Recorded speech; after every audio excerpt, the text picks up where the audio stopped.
And I think we are live. So Yes, welcome we back to are. Bettina Stokes. Welcome everybody, your special guest. So we got George live from Turin in the Eurovision village and Korinne from the Deux Points, right? Yeah. Connected from Yes. Turin Yeah. too. She will be joining George later on for the show. So guys, let me just ask you, Exactly. you're going to watch the final from the Eurovision village, right? That's right. Well, George, I Yeah. mean, your Um, answer is yes. I'm So I'm let me already here. remind whoever is watching us that you can comment, and your comments will pop up live in a chat next to next to me, so I can actually read them, and we could actually show them on the live event. So first things first, let us know how you're going to watch and celebrate this big final. But first of all, we got something to talk about, which is the running order for tonight.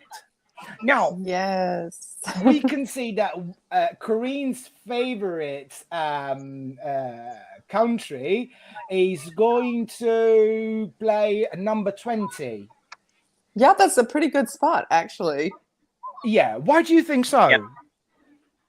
I mean, it's near the end of the night. It's not the very end. People have had enough drinks to be able to like sing along, give it their all, really enjoy those big moments in the song. I mean, yeah, I'm perhaps preceding Australia is not the best thing because it's two kind of power ballads, but they're very, very different. So I think that that's going to be totally fine. It's also a nice change of pace directly after Moldova. Moldova's going to wake everybody up, bring the party, and then Sweden's going to bring the quality. Well, we know that she's quite a character, right? Yes, absolutely. I mean, we loved her during the press conference of the qualifiers of the second semi-final, jumping on the presenter's shoulders and trying to get carrying him to do carrying Sheldon's train as well. Like she's really fun. Yeah. Well, she's a character, and we all love her. She's beautiful.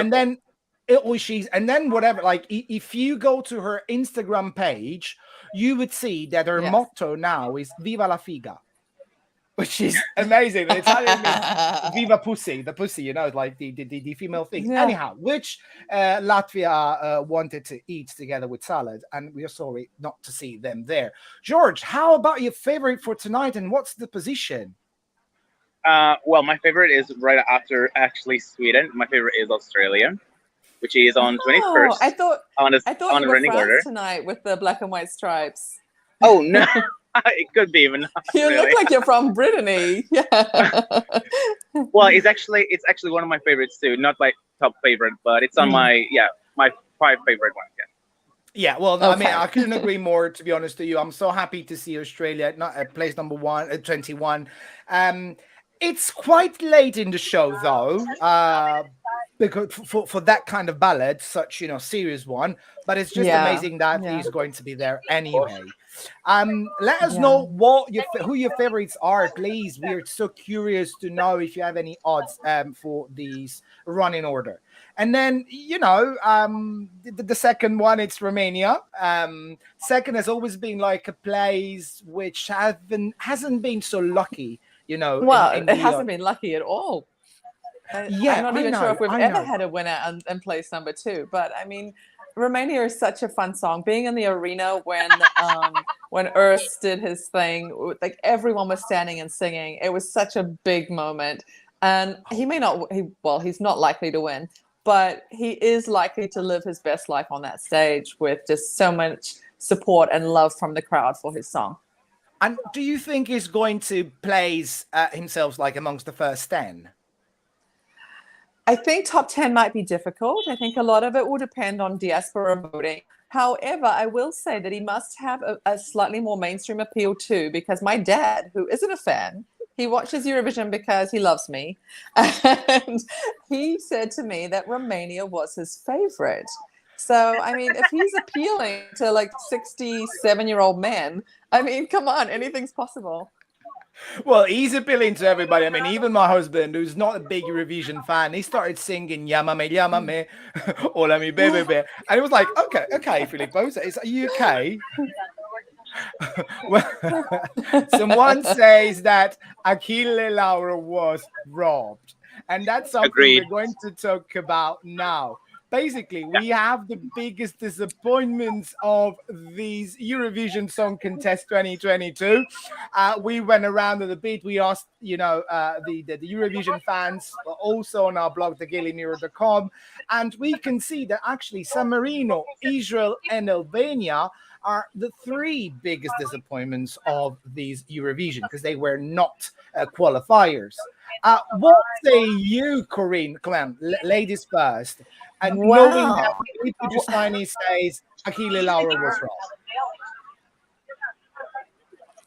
Hang on a minute, my connection is a bit crazy, so I'm just going to move over here a little bit closer to the Wi-Fi box. Okay, so I think the problem with San Marino was that it was really a performance for those of us who were in the arena, because it was so impactful and so amazing. And I don't think that translated necessarily properly on TV. Also, his performance was very Achille. Like, it was so him. It was such a great representation of who he is as an artist. And I think that's a lot for some people. I mean, people who don't know him, who are not used to him, who maybe watched semifinal 2 for the first time, would have been like, what the heck is this guy doing? But he was being him. He was being very authentic to himself. He's not the greatest singer, but he is one of the greatest showmen that we had on the stage. And for that reason, it was he was robbed in that sense. I could have lived without Belgium, like really could have lived without Belgium, and with Achille in his place. Well, sister, you got me here. You got me here. Totally agree. I mean, you can see my live reaction whenever Belgium, like, it was the first one to be announced as qualifiers. And I was like, At that moment, I was like, this is going to be like semifinal 1, and it's going to be a bloodbath, and it's not going to be fun for anyone. But, Well, it was bad. Belgium was bad. In the arena, Belgium was not good. I don't know what people at home saw or heard, but it was not good sitting there live. I was literally like distracted by everything else but the actual singer. I was expecting something more from him, especially because when he showed himself with all the others with his dancers on the turquoise carpet, I said, "Oh, come on, he's going to give us a great show." Even then I watched him during the rehearsals, and I said, "Is that NSYNC moving their first steps on the stage, like back in 1990 something?" So I was like, "Okay, yeah." And he's asking too, what about Moldova? What do you think about Moldova? Do you think they were, I mean, even them just got their place instead of someone else? George, I think Moldova absolutely deserved their space in the final. Oh, yeah. Well, I want to give my personal opinion. Moldova. Was so fun. Oh, they were very fun. I mean, nothing to say against them. They were very, very fun. And quality music, I don't know. I received a few comments on the video saying, being a funny song doesn't really mean to be trash. And we didn't mean that. I mean, they were trash. But we didn't mean trash in a bad way. We meant trash as a genre. Trash as a genre. Exactly. I mean, that's what it was. It's trash pop at its finest, and it's so good, and it's so full of energy, and I just fell in love with all of them, and I wanted more and more and more, and I wanted like a whole concert of just Moldova. It was so fun. Could we ask them to do such a concert just for us? Like we would love it. Like seriously, I would bring my fried chicken along, and you could bring whatever you want. Like we can all bring fried food, and we can have some dirty. I'm gonna resurrect my hat from like 2013 or whatever it was for the So Lucky. Unicycle's hats. We're gonna live for it. Oh my God, that was a moment in Eurovision for sure. Yeah. Forever. Exactly, but just remember, being a trash song doesn't mean it's not that you are trash. Exactly. Just remember Verska Seduchka. I mean, that song, was it like quality song? No, it was a trashy, funny trashy song. But it is one of the most iconic songs in Eurovision history, and that's wonderful.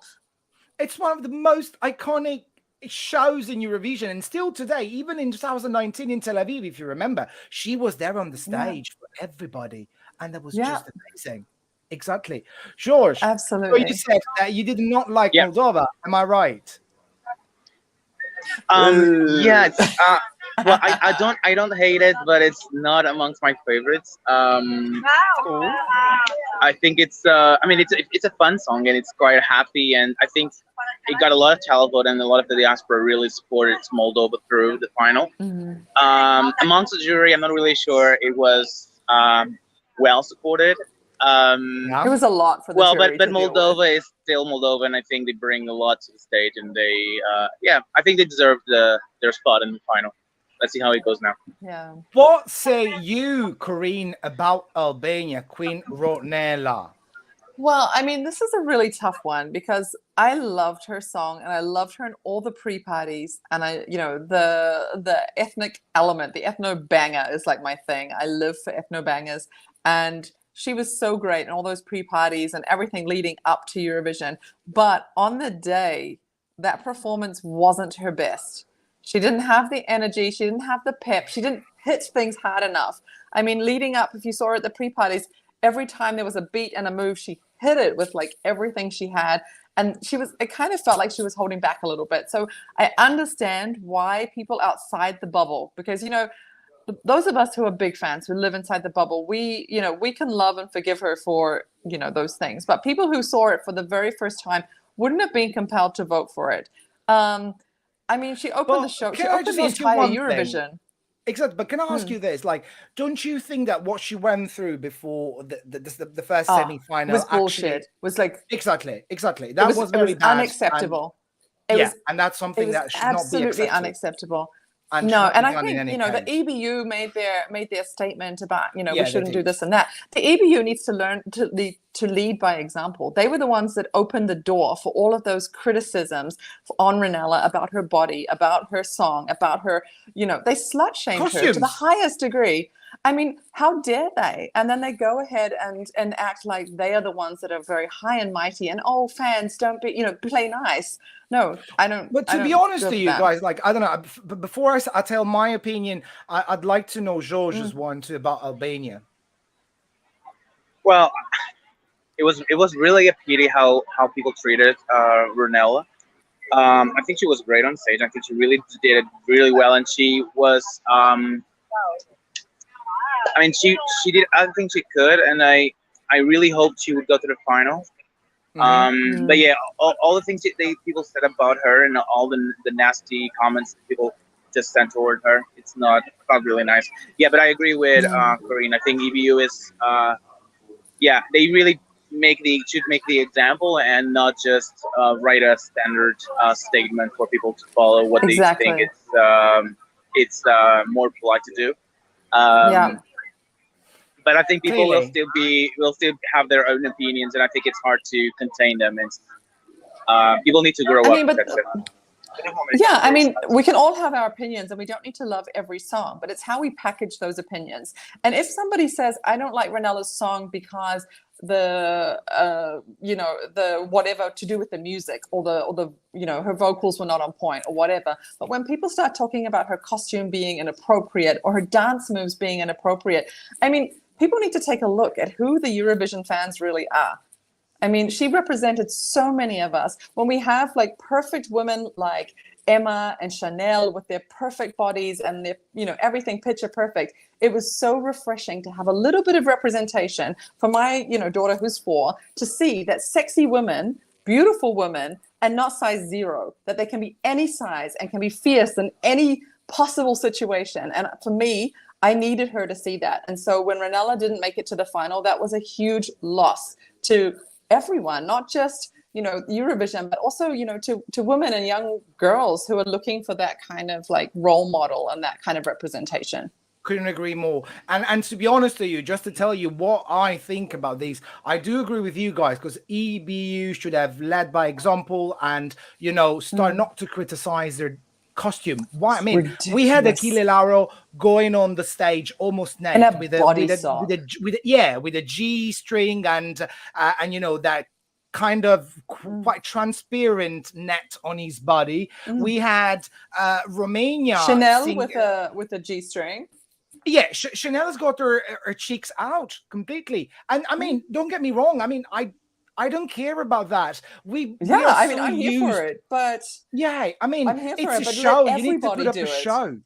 exactly. You need to put up a show, but stop criticizing them. And then we had Serbia with Constanta having crosses on her or on a dress, and so. What's wrong? I mean, this year, I have to be honest, I did not really understand EBU's organization, not, the entire technical things going on the stage with the camera work, which sometimes you say, am I watching like a regional TV, or is that a national TV working on, an international stage? So I'm not really happy about the entire thing this year. We have another comment here. Chanel robbed our Shungaitas. Oh my god, this is getting even more complicated. Well, let us know, guys, what you think. I mean, write your comments here. We're going to read them. We're going to reply to them. But let us know who you think was robbed in this first semi-final and second semi-final. Please. Sorry, Korinne, go ahead. Then old George.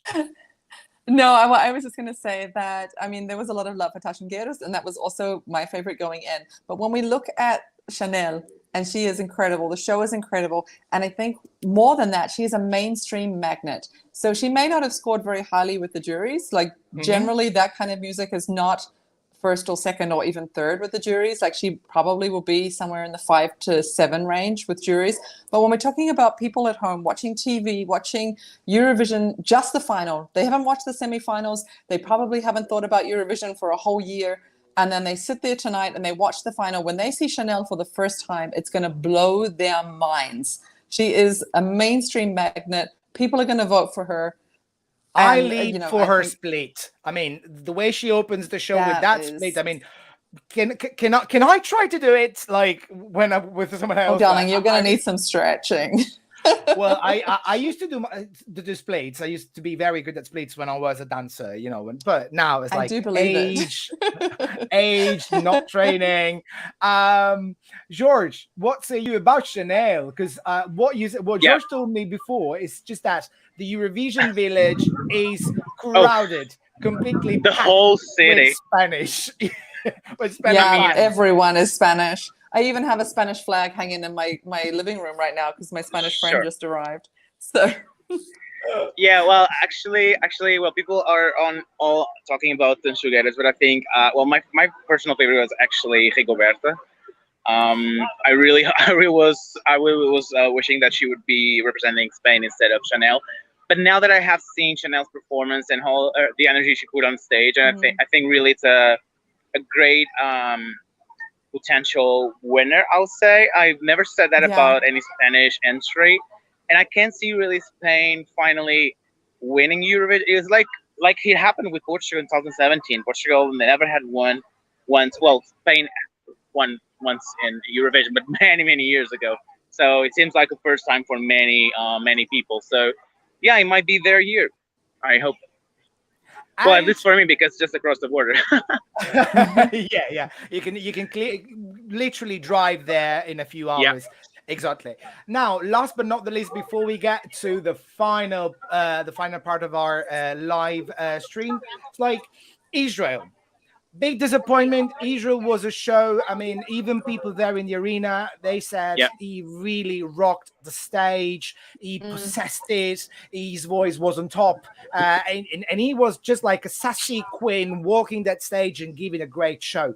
But my question is, because I've been thinking about that in the last few days, in the last couple of days, don't you think that what he did, walking towards the host, working towards Lara, Mika, and Alessandro, and trying to, steal the stage from them, was actually played against him? Well, have you been following the Italian media? Because here they're reporting that he was actually disqualified. That because of what he did, that he was disqualified. Oh, yeah. And I know there's been like some other people saying, no, that's not true. But actually some of the like more, more trustworthy news sites are actually reporting that was actually the case. That are you guys talking about the moment? Yeah. Yeah. Exactly. So him interfering with the host was actually a disqualification. But we're still trying to clear that because EBU Yeah. hasn't made any statement about No. that, hasn't released they anything on haven't, the press but- media. Because otherwise his non-qualification doesn't really make a lot of sense. No. Well, but I but- think the qualifications of some countries instead of others really make no sense this year. And Well, yeah, this year it's really crazy. But I mean, today I was at a lunch with a collection of Italian Eurovision bloggers, and like the general consensus was that the media sources that are now reporting on this are like really, like trustworthy ones, so that they're almost, they're like 95% convinced that is actually like not fake news. So let's see. I guess tomorrow we'll find out when they release like the results, the proper results. We'll find out what the real story is. I don't think it was appropriate. What do you guys think of? Yeah, please go ahead, please. Yeah, I don't think it was appropriate what he did, because what he's doing is he's giving himself the advantage over all the other acts. He's giving himself more camera time. He's showing his personality in a way that the others don't get the opportunity to do so. I think that it was really inappropriate for him to steal those moments, because that's really what he did. It was. But do you think he actually made on purpose? Yes, absolutely. I don't think it was scripted. I think he saw an opportunity and he took it. Yeah. Well, and that's I can say he was totally drunk. He was under the influence. Yeah. Well, I mean, everybody in Torino is totally drunk at the moment. I've already had 4 or 5 drinks today. I think it's I think it's just the entire atmosphere there in Turin now to be completely, over the top. Yep. Yeah. At the very moment. The fact that I'm able to like string a sentence together is quite impressive right now. Yeah. Well, that's a statement. That's a statement. And now, before we get to the end of this little live, who is going to win Eurovision Song Contest according to you guys? Before we actually have a look at the odds. Yeah. So, Korinne, I think Jorge had a little technical issue. So, who is going to win Eurovision according to you? This is really difficult, because in my mind it could be any of about 5 or 7 different countries. I think if we it could be Ukraine. And I don't mean to be disrespectful or rude when I say that, but they're actually not the best song. And I don't think pity voting for Ukraine is the right way to do it. I think if people are thinking about voting just because it's Ukraine and the war, save your money, give it to a charity that actually, helps Ukrainian people directly. Don't give it to the EBU. They have shit tons of money. Just don't do it. Give it to the Red Cross, whoever. So if Ukraine doesn't win, and yesterday they made some really interesting choices. I don't know if you've heard any of the recordings from the jury final, but the Ukraine actually sang their entire song an octave lower than normal. Yeah. So all of that. I was very surprised myself. Yeah. I mean, the stadium fell like silent because everyone was so shocked, because we were expecting that very particular, very beautiful traditional like singing. Yeah. And it just wasn't there. It didn't come. So, if they don't win, and when I say I hope Ukraine doesn't win, I mean that with all respect. I think that we have, I think UK probably has the best chances. And I say that because the juries will love him. I mean, he was definitely in the top 3 for the jury vote, without a doubt. And also he has enough appeal that the public, the people at home watching, also like him, because he's such a character. Let's not forget, that he's a big TikToker, and he's got a huge crowd of audience from the social medias who would actually vote for him. Exactly. So I think that he has a really good chance. Other countries with a chance, we've got Spain, obviously. Spain could easily win the tally vote, but could be, not that high in the jury voting. So, I think perhaps Spain will probably finish in somewhere between 3 and 4, somewhere like around there. Of course, we have Sweden. Sweden could be a disappointment, actually. We don't know. I'd love Sweden to win, obviously. But I think that she also scored who knows? I think that she probably scored really highly with the jury, but I don't know whether people at home are going to really respond to her. So we could see her, Cornelia, anywhere between winning and like 8th place. Yeah, she could literally be anywhere in that zone. She's going to be amongst the first 10 for sure. I mean, yes, what I definitely do top 10. think is that the winning song this year would be quite a not a sad one. So if Ukraine does not win, which is quite a serious song, a serious ballad, I do think that the winning song would be a catchy one, a fun one, because of the time you're actually going through and because of the time you went through. Absolutely. Exactly. I think Serbia also has a real chance. I mean, her staging was really made for TV. Like it's so much better but I didn't on the like TV the screen sound. Than okay. But I think that because unfortunately, all of those rings while she washes her hands really disturb the sound of the microphone. Yeah, I think that she's going to be quite polarizing. So either the people at home will love her or they'll hate her. They just won't understand it. So I think that so people back from home, just let us know who your favorite is, who you want to win. Or as Simona Ventura, famous Torinese, would say, "Chi vuoi che vinca?" Let us know, please. So, sorry, I interrupted you. Poland as well has a shot, an outside shot, but they have a shot. I mean, his voice, vocally, that boy is perfect, but he ruined his staging. In all senses. Well, I mean, the staging is a mess. There's just way too much in that staging. And it's worse for people at home because he's got all of the augmented reality, like water drips on the TV screen kind of rubbish that he really didn't need. But vocally, he cannot be faulted. Oh, no. Vocally, he's perfect, really. And he really shows the efforts. And the song, the musicality. Exactly. The musicality is also beautiful. So and also the dancers. I do like the dancers where they do not show their faces, but it's just like people really do not want to think if that is sort of like a sort of him playing with the ghosts of his past, with his faults or with his fears. And it's I do like. Yeah. Sorry. No, I agree. No, I agree with you. I agree with you. And now, time actually we're getting a bit longer than we expected. Let's have a look at the odds. So, guys, on the main screen, you will see the odds of the bookmakers, and on the right side of your screen, you would see actually the choices of the Eurovision fans. This is really awkward because it's like two opposite poles winning according to different kind of people. So the bookmakers give for 60% the victory of Ukraine at this year's Eurovision Song Contest. We can see that Sweden is following, and then the United Kingdom in 3rd place. Italy is positioning, according to the bookmakers, only at the 4th place.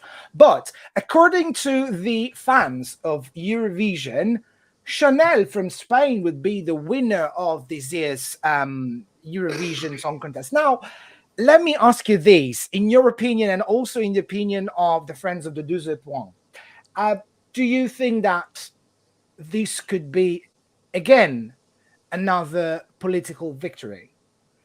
Don't get me wrong, the song is amazing. If Ukraine wins, the song is amazing. I really, really, really live for that song. Exactly.